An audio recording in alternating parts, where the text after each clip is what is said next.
Hey there! Welcome to season 2 of Raise the Brow with Nishka and Malaika. If you've been with us through season 1 and are still here, then hey, we love you. And if you're new here, then welcome. This season, we have lined up stories of some kick-ass Indians from across the globe who are reshaping our Indian society by being who they are. Because, log kya bolenge. This season, we are also bringing in some experts on relationships, love, sex, life, and everything that happens in between. So, we hope you enjoy this episode as much as we have enjoyed putting it together. Hey Anshita, thank you for Hi. coming on to our podcast. Hey Mel. Hello Hey, everyone. how you guys doing? The pleasure is all mine. Array. That was It feels like we are inside of an email. yeah. Please revert back. I hope this email finds you well. And then you are like, And I'm like, no, this email found me in a very, very difficult situation. let me tell you what happened. Point 1. Point 1. How long do you have? Forever? Is this your first podcast? Thank you for having me. Is it your first Okay. podcast? As a guest? Yeah, I don't have a podcast. Yeah. No. It's not my first podcast. I'm sorry to disappoint you. Yeah, no, we're not disappointed at all. It makes it even better. I'm not a virgin. I like how she went through a moment of, I don't have my own podcast. I feel like if you did, we would know. We would all know by now. Yeah, because I've been wanting to start one for a very long time. I talk a lot. I think podcast like the ideal medium of content creation for me. But somehow I've never really, implemented that idea. I don't know why. I've just been a guest. So I'm just probably going on different podcasts and checking out what's missing. So I'll take all of that and then I'll start my podcast. Oh. Whatever Very is clever. Yeah. She's going to spend this 1 hour noting what's missing. Exactly. So on Raise the Brow, they didn't do this. I will do this. Yeah. She's like pro and cons. Mostly cons. I have been an engineer for 5 years, so this is, and I've been in QA. So this is what I used to do. I just used to find defects and bugs, and then all the coding community would just hate me. It's like, तू कहाँ से कहीं से भी ढूंढ के निकाले थी यार? ये कौन सा bug है करके? तो मेरा काम है, बहुत मजा आता है. As long as I don't have to fix it. At the end of this वाला हमें भी भेज देना, ठीक है? The list that you're making. I'll send you constructive feedback. Oh yeah. He sends an email which starts with, I hope you're doing well. Yeah. Because you're not going to be at the end of this email. Nice. So to begin with, I want to start with a compliment because I think it's a good thing to do.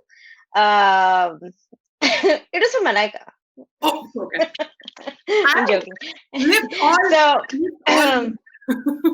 I actually want to talk about your crying posts, which I'm a big fan of.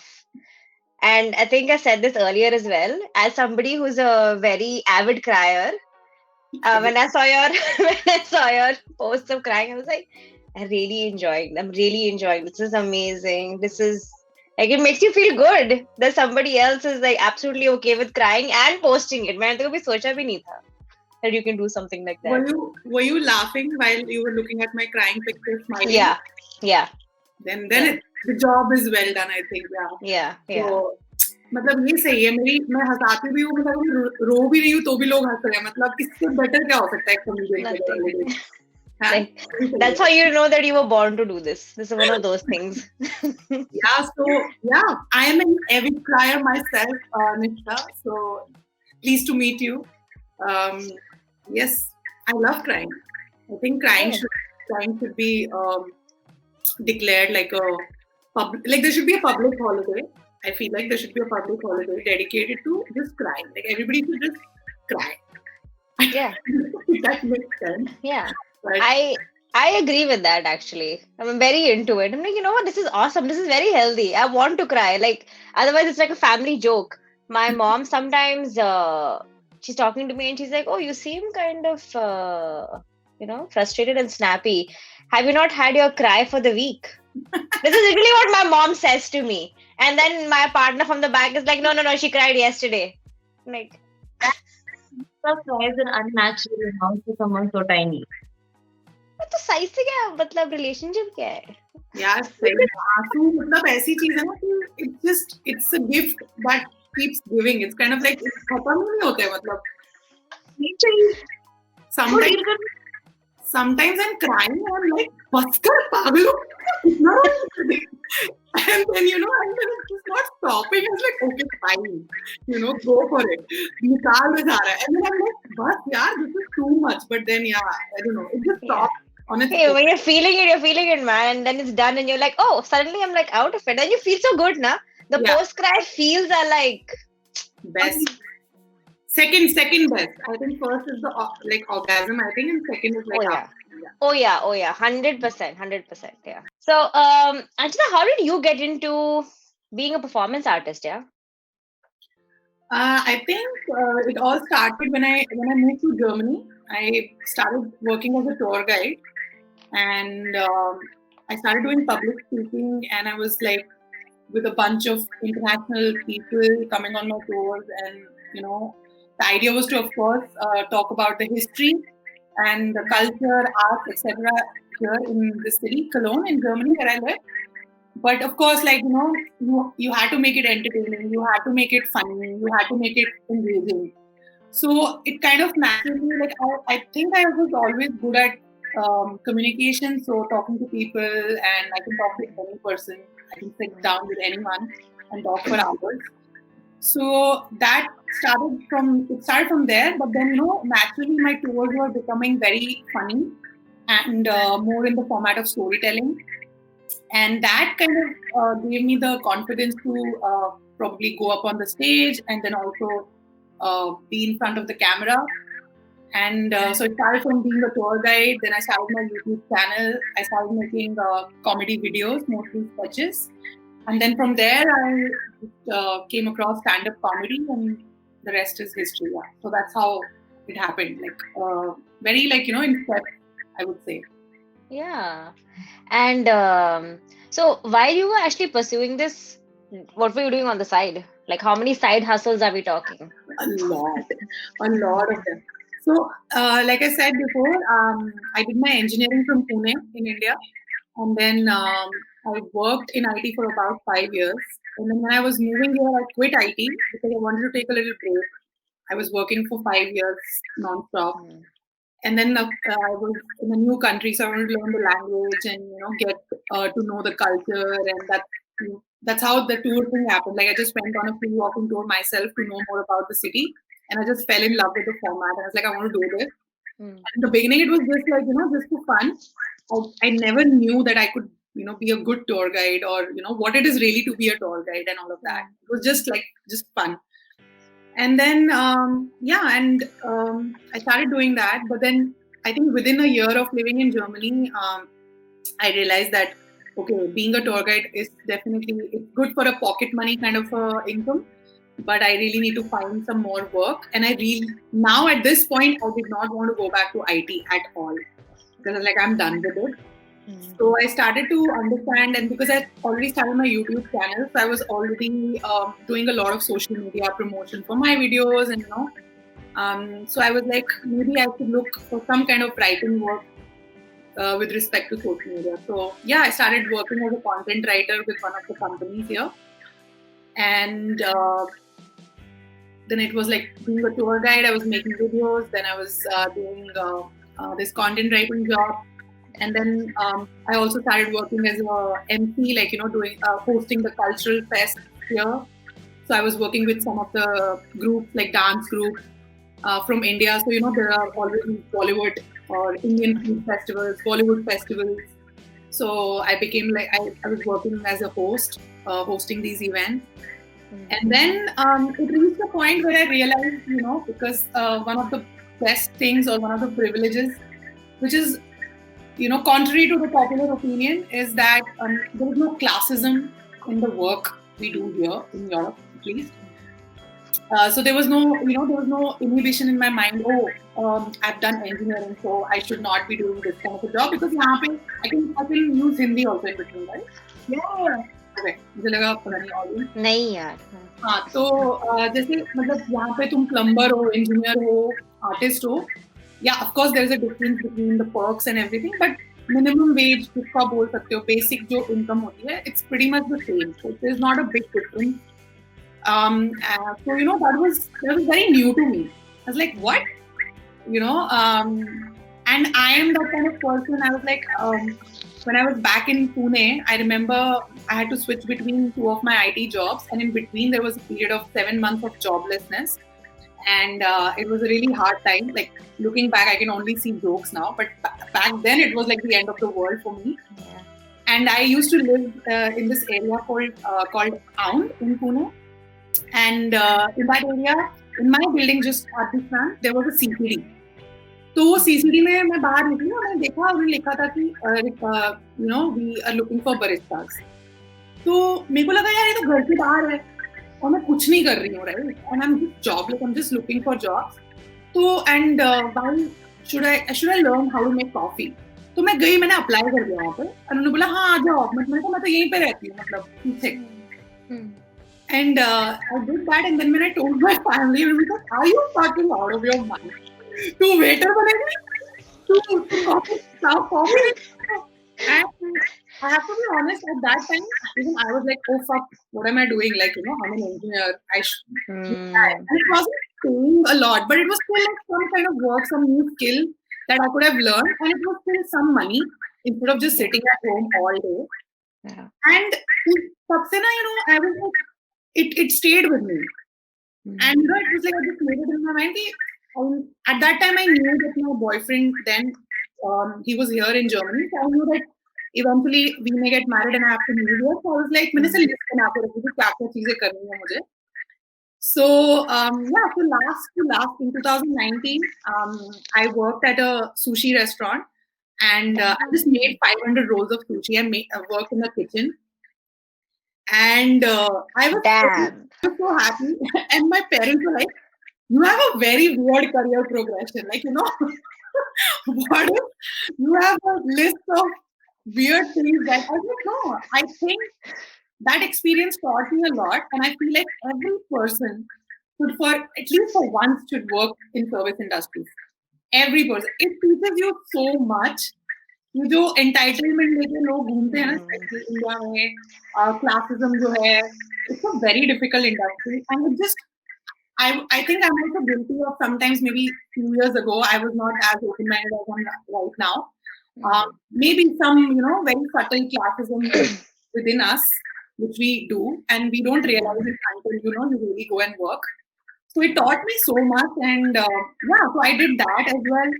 And then I also teach English language sometimes at camps. And most recently, I started working as an exam invigilator. What kind of an exam invigilator are you? So these are computer-based exams. Okay. Exams.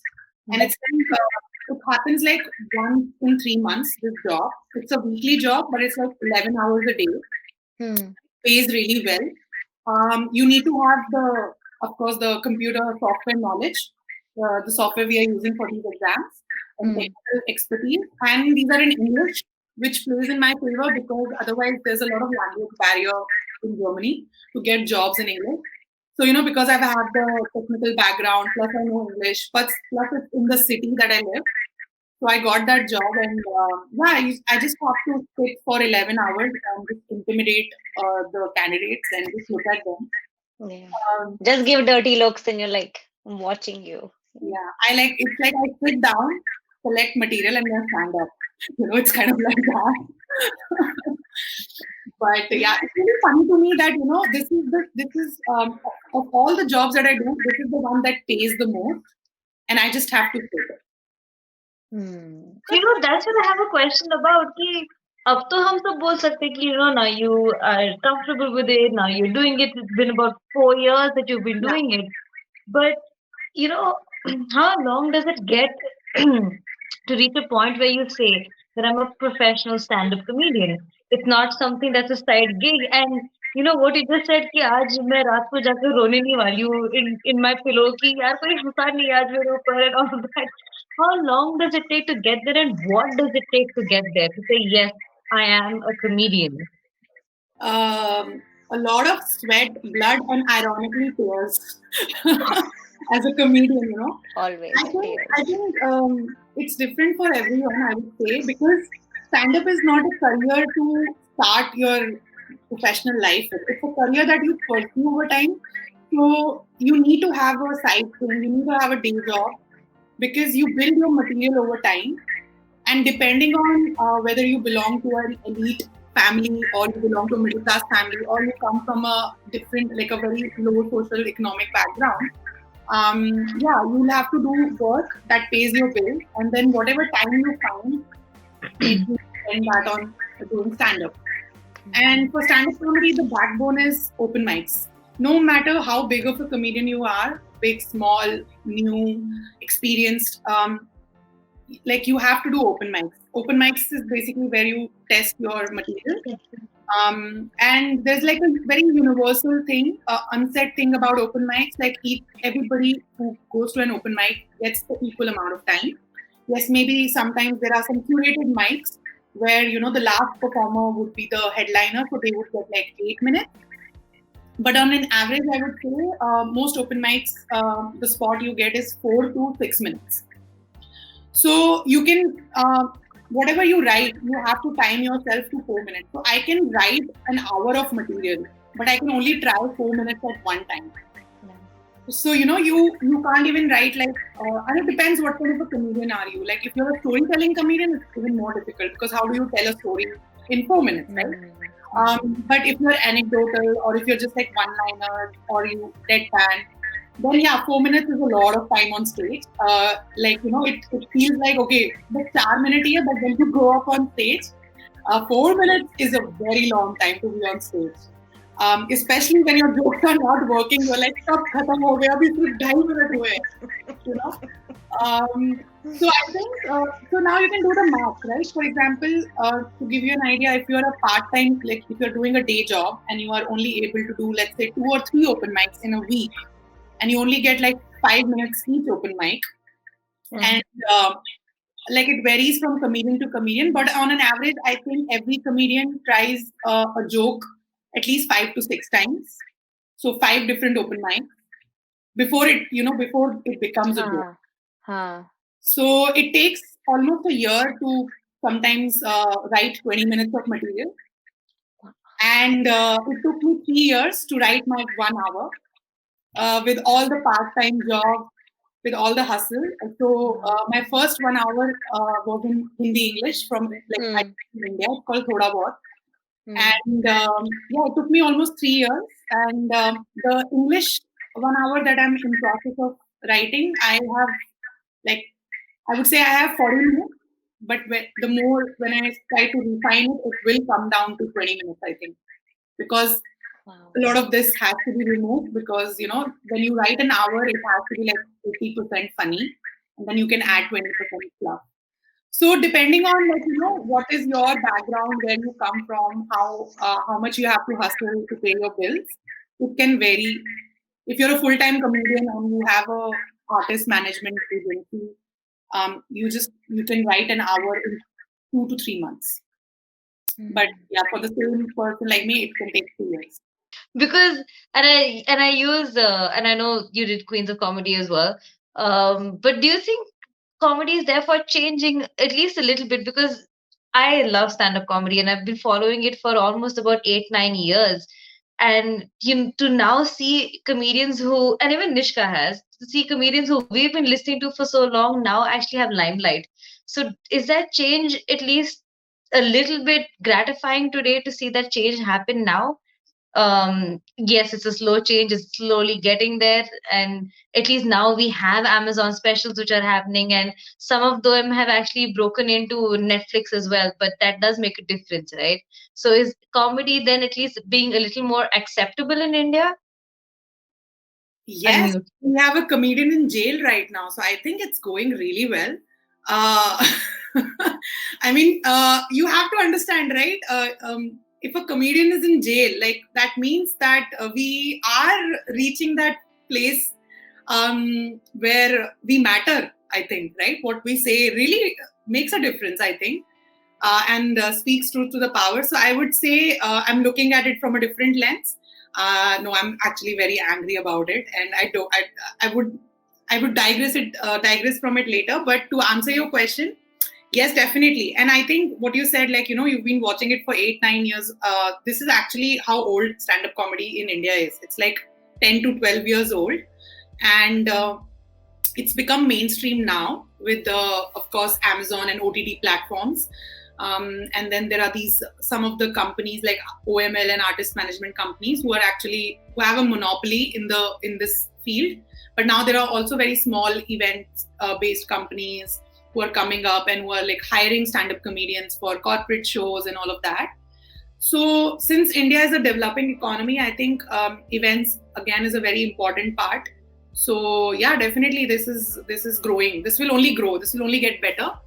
And we are also challenging the average sense of humor of an Indian audience member. It varies. It is different in different cities. So if you, for example, for any art form or any craft to develop, like, it's not just the artist that has to evolve, the audience also needs to evolve. And I think you can find that in Mumbai already, if you compare it with other cities, because people there now, if you're like, weekend pe kya karna hai, so some are like movie dekhne jayenge, shopping karne jayenge, comedy dekhne jayenge. So that's becoming the narrative now, which is great. But in smaller cities, it's still not something that we see yet. And I feel like stand-up comedy in India is still very elite. It's still not very intersectional. Only like very few comics. So I would say there are at least 1,500 to 1,800 comedians in India at the moment, which is still a very less number. And I would say only like maybe 100 of them enjoy the mainstream attention or maybe have specials. But if you go to small cities and towns and other suburbs and other areas in India, there are some local comedians doing comedy in their regional languages, or I do comedy. Like I started the comedy scene in Jammu, so there are a lot of local comics who perform there, and they have good observations. They have and they speak with the local audience so well. I don't think a very famous comedian from India could do the same job. So I feel like overall the stand-up comedy as an art form is definitely growing, and it has a good future. Not a very great present, I would say, but it's gonna get worse before it gets better. But yeah, it's definitely growing, but it's still not very intersectional, I would say. It is still very elite. It's still the money or the income or the wealth that is still coming to just the slowly. The top 100 comedians, I would say. Yeah. Actually, this is something we discovered about podcasts as well. There are so many regional podcasts in India, so many, and they are so damn good. मुझे other languages समझ नहीं आती, but I just know English and Hindi. But whenever I'm going through the entire library of podcasts in India right now, there are so many creators in these small towns everywhere, and they're like just banging out podcasts like every day. And I'm like, damn. And they're like people who are like studying and doing this, working and doing this, and it's amazing. And like you said, it's pretty similar to how the early days of stand-up comedy were, right? People are podcasting right now, and then so much of their content is now going to become like national because how small it is in terms of the language and the region. So right. it's very interesting. That was one thing. I was like, कुछ भी हो जाए, मैं इस pandemic quarantine में podcast में खोल बनाऊंगी. लाइक मतलब ऐसा होता है कि मतलब सब अरे क्या करना है, चलो पॉडकास्ट बना लेते हैं. So इतने सारे पॉडकास्ट आए लास्ट ईयर इंक्लूडिंग अस. लाइक नहीं, जब खत्म हो जाएगा ना क्वारंटाइन तब मैं भी फिर से सोचूंगी मैं, बट इस टाइम नहीं बनाऊंगी. Fair enough. So I've been काफी stalking you after our first conversation, ठीक है? So all your stories, like constantly, I'm like, oh. So something you said on your story yesterday that really stuck with me was Instagram is not a unit for your growth as an artist. Okay. Now, this should first of all be a t-shirt. This, quote when I'm dead. Yeah. I'm gonna like make it into a bumper sticker and be like, Anshita Koul said this, but it is so true for artists across any medium, right? Because today your validation from anybody else is that, oh, tumhare kitne followers hai Instagram, right? But that is actually not a real unit in any way, and we all know that because we've all like done stuff on social media platforms, because you can pretty much buy these things, right? You can buy likes, you can buy followers. So can we talk about this a little bit more? Definitely. So I think I would say you need to first identify like, who are you? Are you an artist? Are you a content creator? Are you an influencer? Are you a marketer? Like, what is your role? So the problem right now, I feel is that all of this has mixed up. You know, like I would say like every person is an influencer. I would like, you know, it's if you really go by the word, like what is it? What does it mean to be an influencer? It means that you have an opinion, you put it out, and it influences people, right? So I think everybody is an influencer in that respect. You can influence people positively, negatively, in any way. But on top of that, you know, you have to understand that how are you going to influence people? Are you going to talk about things and share your opinion? Are you going to share stories? Are you going to share your art? Are you going to share, you know, basically brand deals or products that you use? Or are you going to sell products? So most of the people have access to Instagram, and for them it's like, you know, kitne followers hai, and that kind of starts becoming slowly the unit for whether you're doing good as whoever you think you are.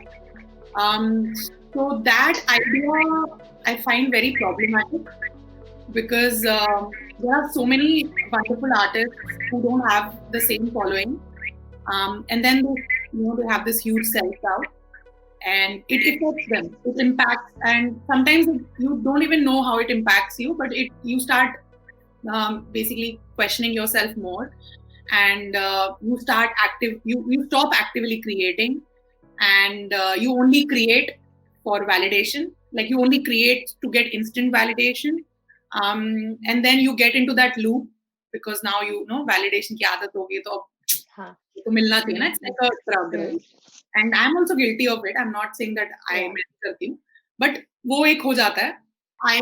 I don't think I've made it if I speak about in terms of numbers, but at the same time, I think I've made it when I perform live, and when so I feel like I should talk about the process. So I speak about it a lot because I feel like it might help a lot of young artists as well. It's not a unit for your growth as an artist. It can be a unit for कि अरे तुम्हें अगर Instagram से पैसे कमाने हैं, so yes, that's a different thing. If that's your goal, go for it.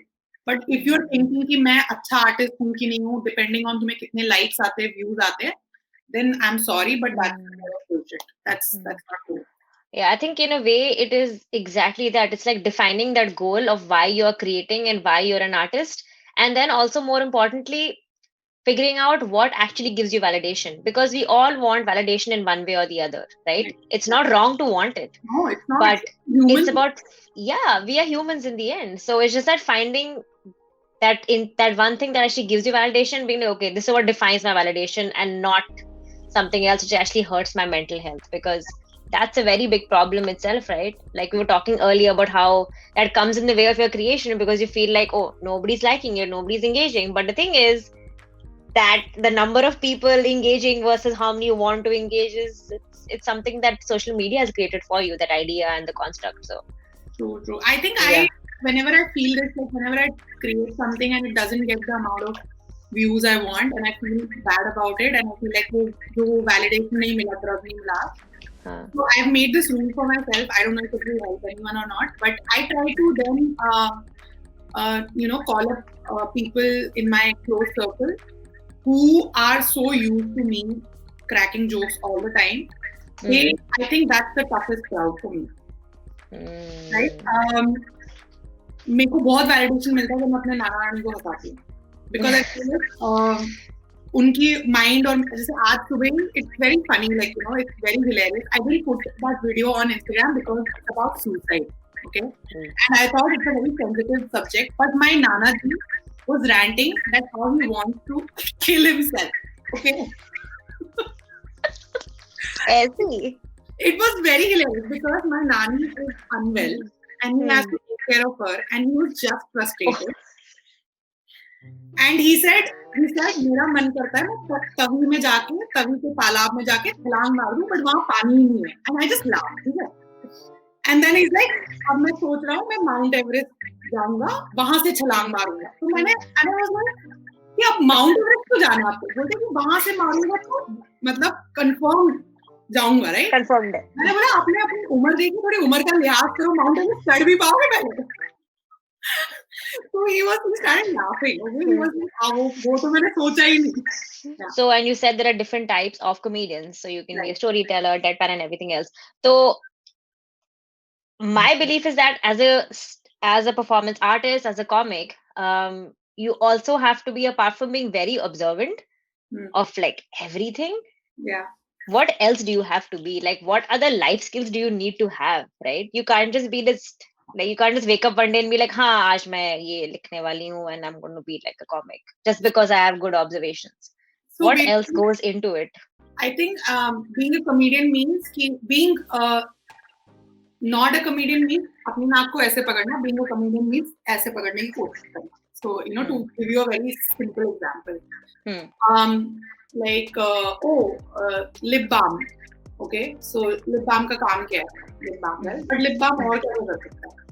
So instead of thinking what everybody is thinking, you think of ideas that nobody is thinking, like actively thinking, but subconscious mind में होगा. Right? You know, for example, कोई कभी अपने इसको लगा दिया, थोड़ा glide flow हो गया करके, right? मतलब कुछ भी, right? You know, न्यू जरा यूज कर लिया सब कुछ. Yeah, that was my first thought. I'm like, exactly. हाँ, मतलब अरे you know, you're in the middle of an act, sex हो रहा है और मतलब बहुत ड्राई हो गया, तो अभी क्या करें ना, मतलब तुम डेट पे गए हो, अभी थोड़ी ना उसको बोलोगे कि नहीं you're like, do you have some lube? like हाँ है ना, क्या लिप बाम निकाला, लगा लिया, इसको पता है, right? And then you go back home and you're like, what the fuck did I just do, right? And so it's like this a simple example है, like अभी मेरे सामने था तो मेरे दिमाग में आ गया. I have never used my lip balm as a lube. This disclaimer at the bottom. I have my own way, okay? Yeah. And so the being a comedian means, of course, like you said, being very observant, looking at things from an atypical point of view, and also when you're performing live, a part of it is to be spontaneous because you have hecklers, you do crowd work, and I think that is a skill that either you already have or you can develop it by doing more and more stand-up or doing improv. So I think it's very important to have a sense of humor, first of all. Like, I don't think you can be a comedian if you don't have a sense of humor. Second, you definitely need to have that kind of dedication to work at it, because sometimes even if you are a funny person, when you start doing stand-up comedy professionally, you will bomb. You will bomb. Everybody has bombed. There is no comedian who will tell you, I have never bombed in my life. So you need to understand that that's going to happen a lot. And you need to have that kind of, stamina, I would say. You need to have a day job, for sure. Some kind of side work, because it's not going to pay your bills, at least in the beginning, any time. And spontaneity and being observant, these are skills that if you have, will really help you. Like, it's an advantage. But even if you don't have, you can work at it. You can develop them, actually. So I think these are like essentials, I would say. Yeah. Okay. I'm going to ask you our, hot seat question, so to speak, and why Nishka and I began this podcast. So, as a society and as people and as Indians across the world, what can we all do to raise the bar and therefore be better, if nothing else? Wow, यार तुम एक comedian से ऐसे questions कैसे पूछ सकते हो यार? I think celebration. So, Yeah, I mean, I don't know.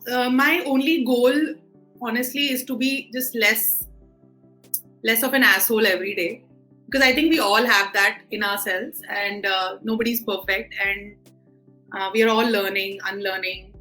Um, I think few things that if we keep in our mind is like acknowledging our privilege all the time, understanding it, but at the same time like trying to have an open mind. I think being an open-minded person, if you just have that kind of stamina to not cancel someone else or not belittle someone else, no matter how much how much different they are from you or how different they are thinking, I think overall we can be a better, collectively we can be a better society.